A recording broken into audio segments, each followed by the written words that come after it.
के दरबार में किया हुआ संकल्प यदि टूट गया तो अपराध लगता है।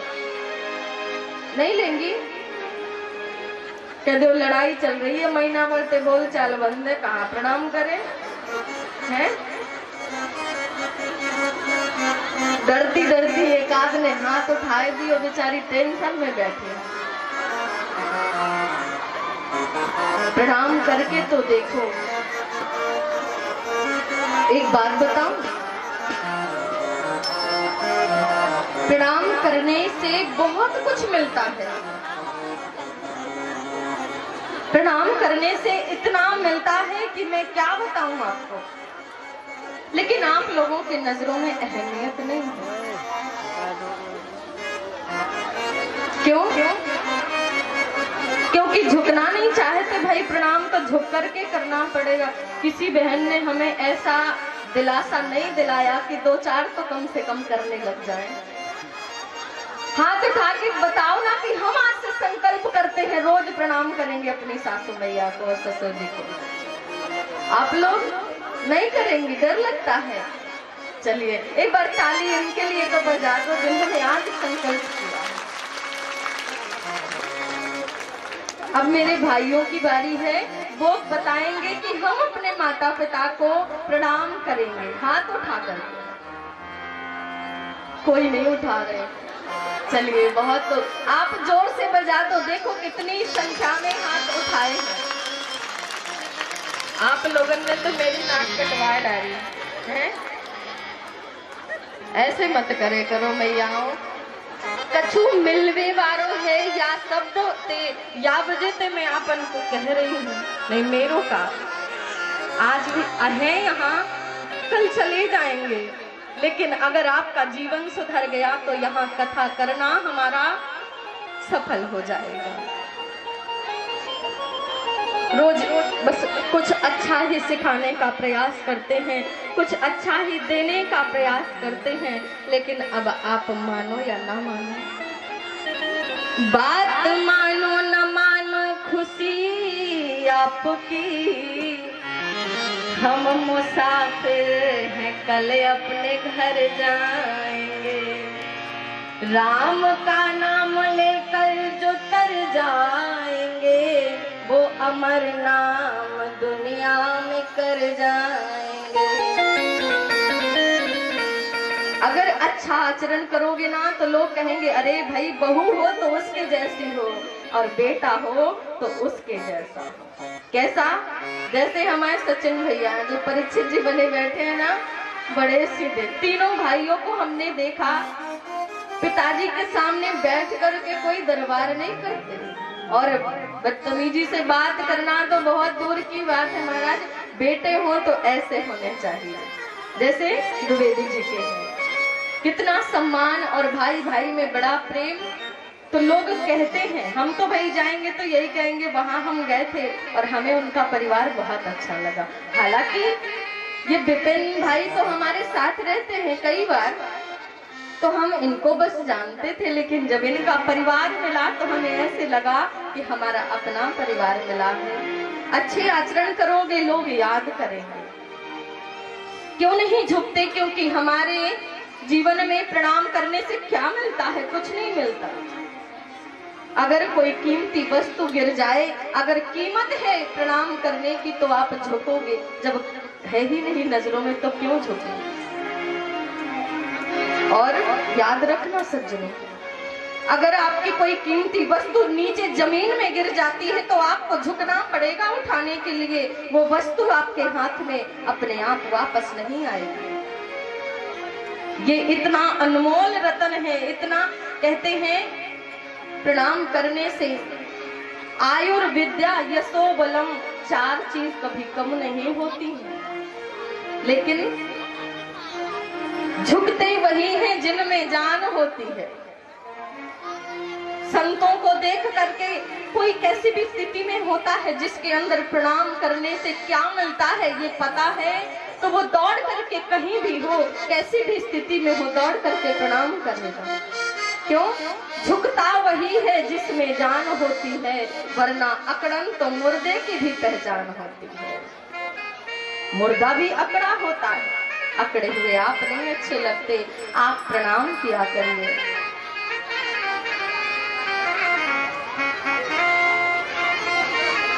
सज्जनों, प्रणाम करने से बहुत कुछ मिलता है। भगवान के मंदिर जाओ दर्शन करने, नियम बना लो कि रोज जाएंगे दर्शन करने और जाकर के प्रणाम करेंगे। अब तो बच्चों को बोलना पड़ता है कि प्रणाम कर लो, तो भगवान के सामने भी मस्तक झुकाने में अरे ठीक है, यहीं से हाथ जोड़ लिया है हो गया। मेरे भाइयों, प्रभु को प्रणाम कर लिया करिए, बहुत कुछ मिल जाता है। हमारे वृंदावन के एक संत थे, नाम था त्यागी बाबा। त्यागी बाबा रोज भी हरि जी का दर्शन करने जाया करते थे। डेली दर्शन करने जाते और दर्शन करके चले आते, प्रणाम नहीं करते थे। प्रणाम नहीं करते, लोग देखते वृंदावन के, एकदम सच्ची घटना है। वृंदावन के लोगों ने ये बात उठाई कि ये त्यागी बाबा जब जाते हैं तो प्रणाम क्यों नहीं करते, और जैसे कथा चलती और सुनने जाते तो कथा में तो बहुत रोते हैं बैठ के। जितने भाव से कथा सुनते हैं ये प्रणाम क्यों नहीं करते। एक जगह कथा चल रही थी, त्यागी बाबा रो रहे थे। उसी समय व्यास जी ने पूछ लिया, त्यागी बाबा आप बिहारी जी का दर्शन करने जाते हैं रोज, दर्शन करते समय आप उन्हें प्रणाम क्यों नहीं करते। त्यागी बाबा फूट फूट करके रोने लगे। सज्जनों, पता है क्यों? बोले मैं पता है क्यों नहीं प्रणाम करता, क्योंकि मुझे पता है कि मैं उन्हें प्रणाम करूंगा ना तो मेरे प्रभु को संकोच लगता है। जब कोई भक्त प्रभु को प्रणाम करता है तो प्रभु को बड़ा संकोच लगता है कि ये मुझे प्रणाम कर रहा है, मैं इसे क्या दे डालूं, कौन सा धन लुटा दूं, कौन सी खुशी लुटा दूं, क्योंकि ये मुझे प्रणाम कर रहा है। और मैं अपने प्रभु को परेशान नहीं करना चाहता मांग करके, इसलिए मैं प्रणाम नहीं करता कि कहीं इन्हें कष्ट ना हो, इन्हें संकोच ना लगे। इसलिए तो प्रणाम करने से बहुत कुछ मिल जाता है। प्रभु कहते हैं तू योग चाहे तो योग दे डालूं, भोग चाहे तो भोग दे डालूं। मैं सब कुछ लुटा देता हूँ, लेकिन तू मेरा बन करके तो देख, तू मेरा बनेगा तब लुटाऊंगा, ऐसे नहीं। जब कर्दम जी से पूछा भगवान नारायण ने क्या चाहिए, क्या तुम्हें विवाह करना है? विवाह? महाराज विवाह के लिए तो सेवा इतने दिनों से तपस्या में बैठे थे, लेकिन मुख से निकल नहीं रहा है कि कह दूं विवाह। फिर बोले नहीं करना तो नहीं था, पर आप कह रहे हैं, यदि आप इतना जोर दे रहे हैं तो हम विवाह कर लेंगे। नारायण भगवान भी कहते नहीं नहीं, ना करना हो तो कोई बात नहीं, जोर जबरदस्ती नहीं। बोले नहीं, अब आपका आदेश और हम ना माने ऐसा हो नहीं सकता, हमें करना पड़ेगा विवाह।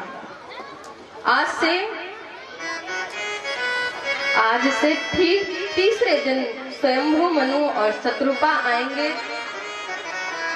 ये कैमरा गिर जाएगा ये पूरा।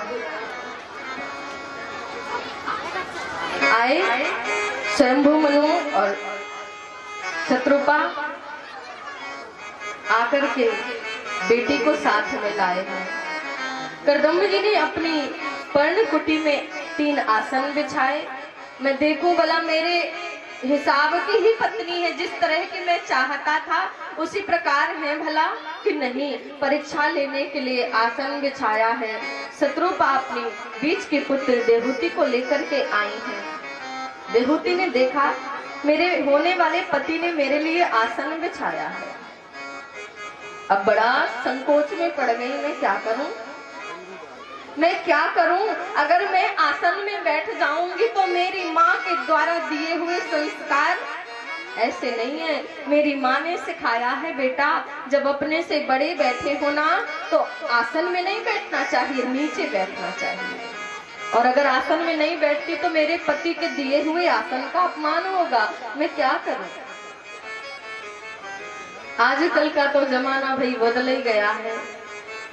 आसन में तक नहीं बैठती थी बेटियां अपने माता पिता के सामने, और अब तो पता ही नहीं चलता कि कौन माता पिता है, कौन सास ससुर है।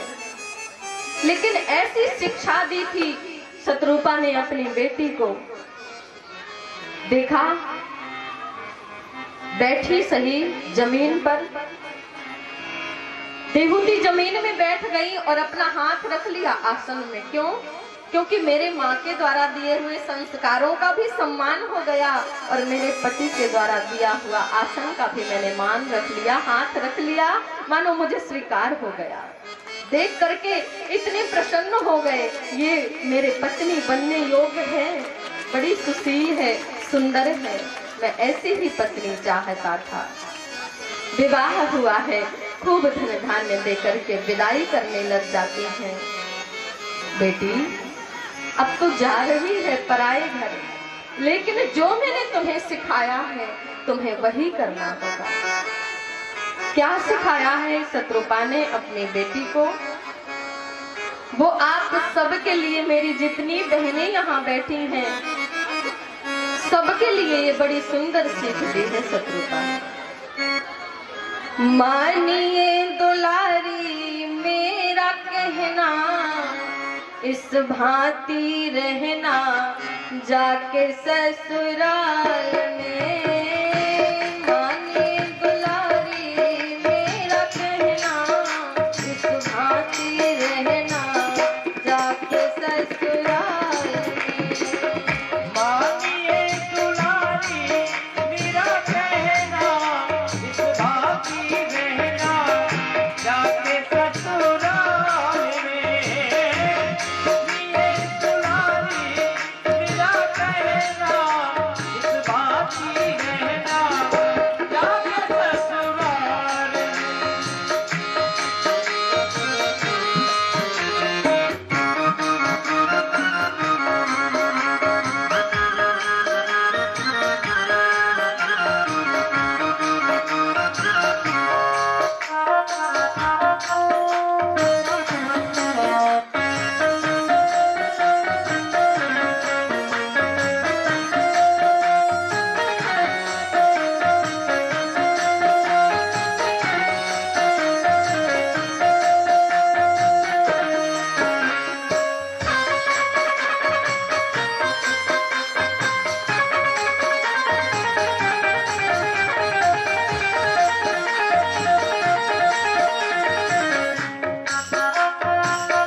अब तक तू मायके में थी और तेरी हजारों सखियां थी, लेकिन आज तू अकेली जाएगी अपने ससुराल।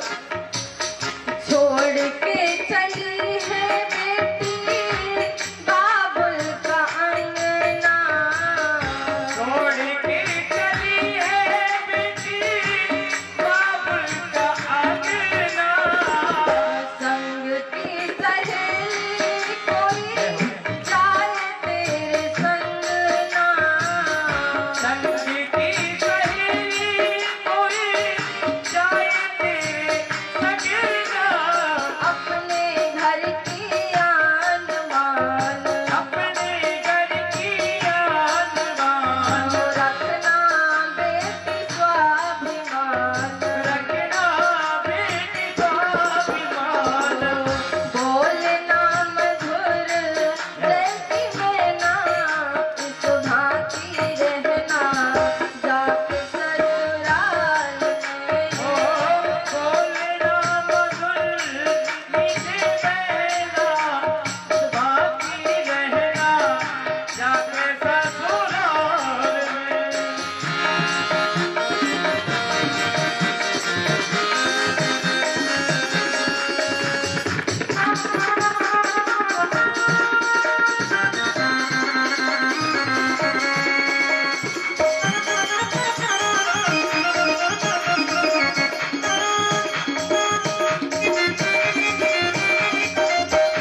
की बात बताने जा रही हूँ।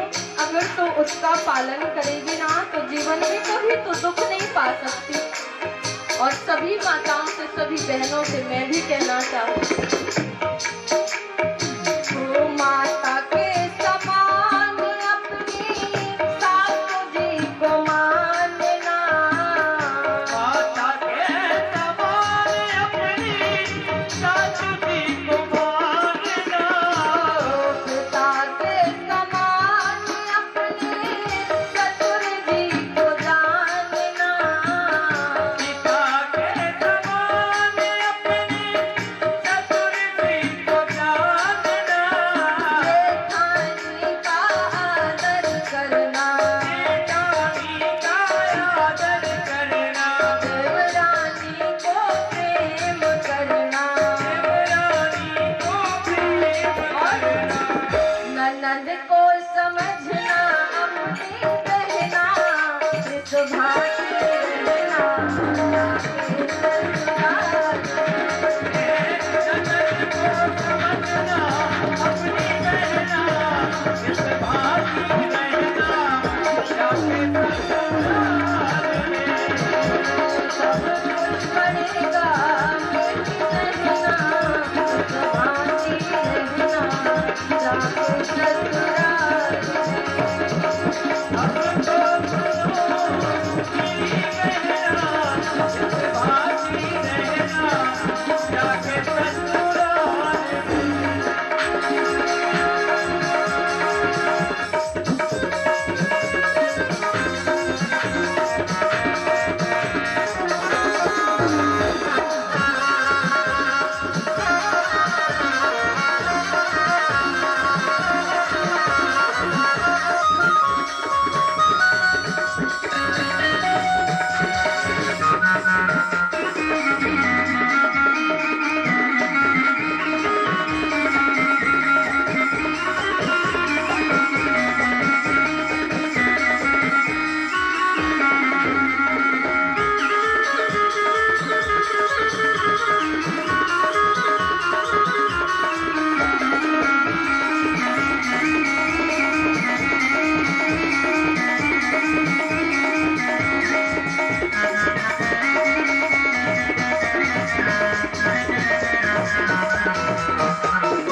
कितना सुंदर सिखा रही है। आज तक मैं तेरी माँ थी, खूब प्रेम किया मुझे, लेकिन आज से मैं नहीं रहूंगी तेरे साथ। तेरी सासू माँ को ही तुझे अपनी माँ मानना होगा। और जब तुम माँ मान लोगी ना तो उनकी कही हुई कोई बात तुम्हें बुरी नहीं लगेगी। और कह रही है, बेटी एक बात बताऊं, सासू माताओं का भी स्वभाव थोड़ा तेज होता है, लेकिन कैसा सुंदर बता रही है कि जब तुम कुछ कहोगी भी नहीं तो तेरी सास कैसे लड़ेगी। कभी कभी सासू तेरे कड़वे बोल बोलेगी, कभी कभी सासू तेरे बड़े बोल बोलेगी। ये सास नाम का शब्द ही थोड़ा ऐसा होता है कि कभी कोई ना कोई बहाने से ताने मारती रहती है बहुओं से। हो मार मार ताने तेरे हृदय को भी तोल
कभी कभी सासू तेरे कड़वे बोल बोलेगी, मार मार ताने तेरे हृदय को भी छोलेगी।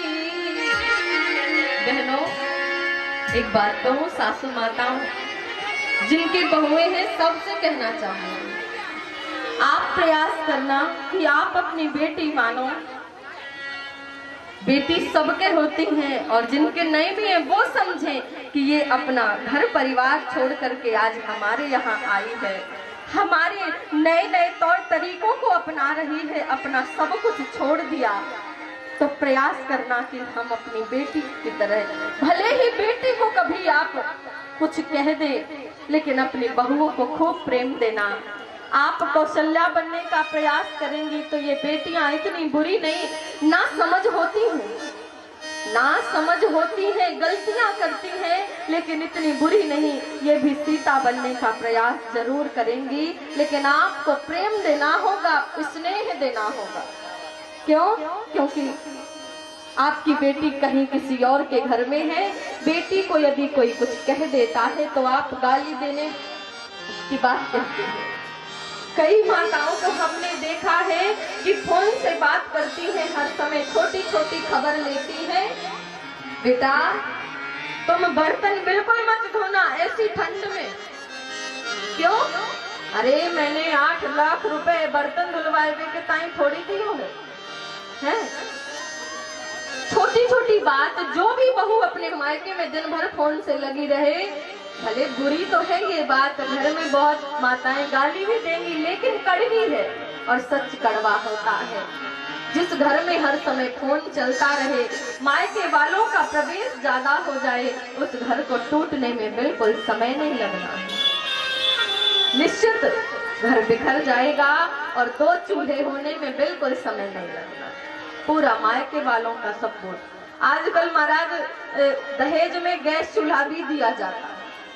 पहले के रिवाज में कहते थे कि चूल्हा ईंधन का सामान मायके से नहीं जाता, लेकिन आजकल आप लोगों ने ही देना ही शुरू कर दिया। बेटा जा रही हो, केवल जिसके साथ फेरे लिए हो उसी को पहचानना, उसी को बना के खिलाती, उसकी क्या गलती।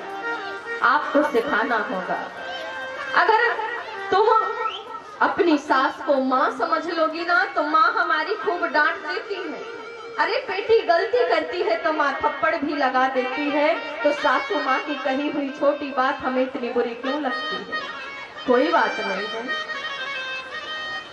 मार मार ताने तेरे हृदय को भी छोलेगी, लेकिन बेटी कुछ मत बोलना तो, मुख मत खोलना तो, नीचे को झुका के रहियो नैना, इस भांति रहना जाके ससुराल में।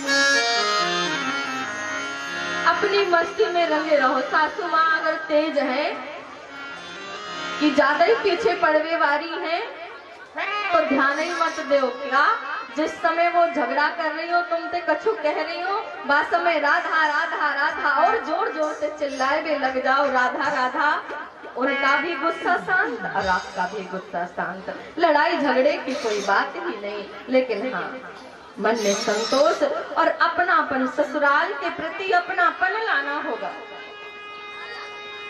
मेरी मम्मी, मेरे पापा, मेरा भाई, मेरी बहन में यदि लगे रहे तो ये तुम्हारा घर, जो सच में तुम्हारा घर है, वो टूट जाएगा। बाकी सब जानते हैं कि बेटी हमेशा मायके में यही कही गई है कि बेटियां तो पराया धन होती हैं। मायके के बल पर कभी ससुराल वालों से लड़ाई मत करना बहनों, घर बिखर जाएगा, गृहस्थी टूट जाएगा। इतनी सुंदर सीख देती हुई अपनी बिटिया की विदाई किया है, और विदाई करते हुए जाकर के कृदम्ब जी ले गए हैं अपने पर्णकुटी में, जहां बैठने के लिए भी जगह नहीं थी। संसार भर के जीव जंतु उनकी कुटिया में रह रहे हैं। सांप और नेवला एक साथ, बल्कि कितने बड़े दुश्मन हैं, लेकिन एक साथ एक ही बिल में रहते हैं। हिरण और सिंह, एक जो नदी बह रही है ना, नदी में एक धार में पानी पीते हैं, वहां कोई किसी का शत्रु नहीं है। उनके भजन के प्रताप से सब में प्रेम ही प्रेम है। देहूती देख करके धन्यवाद करती हैं, हे प्रभु आपने मुझे ऐसा सन्यासी, ऐसा संत पति दिया है। अब ये सोच रहे हैं कि भाई मेरा भी धन्यवाद करने को बनता है, मुझे इतनी सुंदर, इतनी सुशील, मेरे अनुरूप ही पत्नी मिली है, मुझे भी धन्यवाद करना चाहिए प्रभु का। एक व्यक्ति कहता है कबीरदास जी से, बाबा जी बताना क्या विवाह करना जरूरी होता है? कबीरदास जी कुछ नहीं बोले, अपने पत्नी से कहते हैं, सुनती हो, लालटेन लेकर के आना। अंदर से आवाज नहीं आई, तुरंत ही हाथ में लालटेन लेकर के कबीरदास की पत्नी खड़ी हो गई। वो जो व्यक्ति सवाल कर रहा था कि विवाह करना जरूरी, वो कहता कैसा, ये क्या कर रहे हैं आप? दिन में, धूप में, अंधेरे में आप लालटेन मंगवा रहे हैं और वो ले भी आए। कबीरदास जी कहते हैं, बेटा तुम्हारे प्रश्न का उत्तर दिया है मैंने। क्या है उत्तर? बोले मैंने कहा लालटेन ले आना, तो अंदर से ये आवाज नहीं आई कि क्या करना है, क्या काम है, 10 सवाल कर देती है। दोपहर में क्या करोगे लालटेन का? लालटेन में तो तेल ही ना परोहेगो कितने दिन अंते, क्या करोगे लालटेन का? बोले कोई जवाब नहीं आया। मेरी पत्नी सीधे लालटेन लेकर के खड़ी हो गई। अगर ऐसी पत्नी मिल जाए तो बहुत जरूरी होता है विवाह करना, सबको विवाह करना चाहिए, लेकिन ऐसी पत्नी कब मिलेगी? बोले अगर एक एक मैया अपनी बेटी को अच्छी शिक्षा देने लग जाए, तब तो फिर सबका गृहस्थाश्रम बहुत सुख और शांति के साथ बीतेगा। अब कदम जी ने भगवान का धन्यवाद करना चाहा। किस प्रकार आप लोग भी धन्यवाद करते हैं?